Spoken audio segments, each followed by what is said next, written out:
कथा कैसे सुनी जाए, क्या भाव मन में रखा जाए।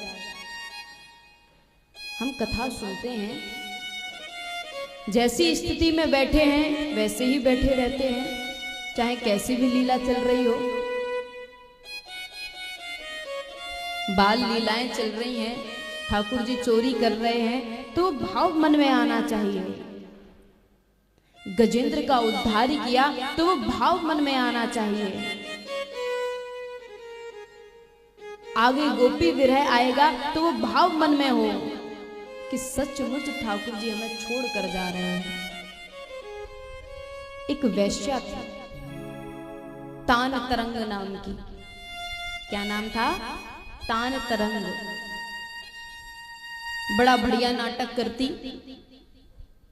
एक बार उस नगर के राजा के मन में आया, क्यों ना मैं भी तान तरंग को अपने यहां बुलाऊं और मैं भी उसका नाटक देखूं। विचार किया, सैनिक को बुलाया। राजा ने कहा कि जाओ, आज तान तरंग को दरबार में लेकर आओ, आज उससे नाटक देखना है।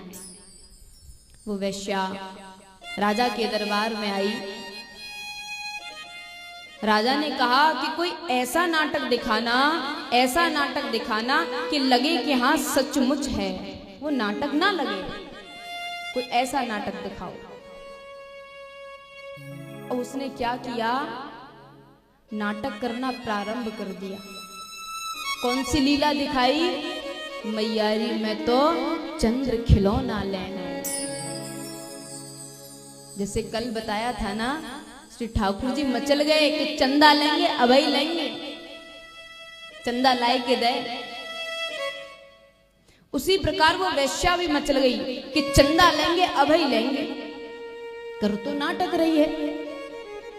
ऐसा अद्भुत नाटक किया, ऐसी अद्भुत लीला की उस वैश्या ने। राजा प्रसन्न हो गया। प्रसन्नता के मारे महाराज बड़ी बड़ी मणियां, बड़े बड़े स्वर्ण के आभूषण, बड़ा धन उसके ऊपर लुटाने लगा। अब जैसे ही तो राजा धन देता है, स्वर्ण देता है, मणियां देता है, परंतु वो नाटक बंद नहीं कर रही। राजा ने और धन दे दिया, फिर भी वैश्या ने नाटक बंद नहीं किया। अब राजा को गुस्सा आ गई कि अरे इतना धन तो मिल गया, अब नाटक क्यों नहीं बंद कर रही है। उसी सभा में एक सज्जन बैठे हुए थे, हाथ जोड़कर दरबार में आए। बोले राजन, आपकी आज्ञा हो तो मैं कुछ कहूं। बोले हाँ, कि एक काम करो, एक बड़ी सी परात लेकर आओ, परात में पानी भरवाओ। राजा ने उनकी बात मानी, बड़ी परात लेकर आए, परात में पानी को रखा है और उस वैश्या के सामने जाकर रख दिया। उसमें चंद्रमा का प्रतिबिंब दिखाया और तुरंत वैश्या ने नाटक छोड़ दिया। राजा ने प्रश्न किया, तुम्हें इतने स्वर्ण के आभूषण दिए, इतनी मणियां दी, इतना धन दिया, फिर भी तुमने नाटक नहीं रोका। और जैसे ही तो प्रतिबिंब दिखाया है चंद्रमा का, तुरंत नाटक रोक दिया। अर्थ क्या है?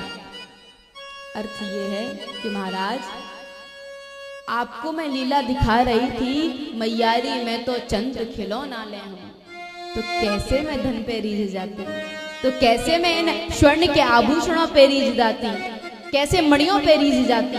श्री ठाकुर जी रीझे थे किस पर? चंद्रमा के प्रतिबिंब पर।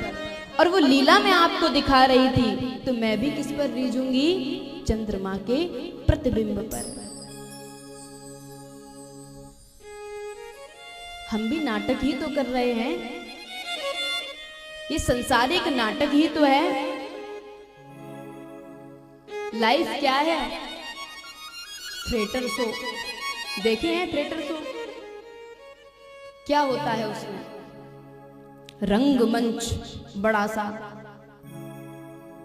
उसमें लोग नाटक कर रहे होते हैं। एक होता है डायरेक्टर। डायरेक्टर कौन है हमारे जीवन के? श्री ठाकुर जी। श्री ठाकुर जी डायरेक्टर हैं और हम सब एक्टर हैं। पर हमें ध्यान क्या रखना है इस जीवन में? उस रंग मंच पे क्या ध्यान रखना है? बस इतना सा ध्यान रखना है कि कहीं हम उस मंच से नीचे ना गिर जाएं। इस जीवन में भी वही ध्यान रखना है, कहीं हम अपनी स्थिति से नीचे ना गिर जाएं।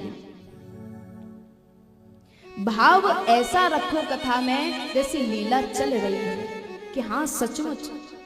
बीच बीच में हम क्या कहते हैं, श्री सुखदेव जी कहते हैं परीक्षित सावधान, नेत्र बंद करो और दर्शन करो। दर्शन क्यों करवाया जाता है? जब हम अपने इन नेत्रों को बंद करते हैं, लीला हमारे इर्द गिर्द घूमने लग जाती है, हमारी आंखों के सामने वो लीला चलने लगती है, हमें आभास होता है कि हम उस लीला के मध्य में हैं। ऐसे कथा सुनी जाए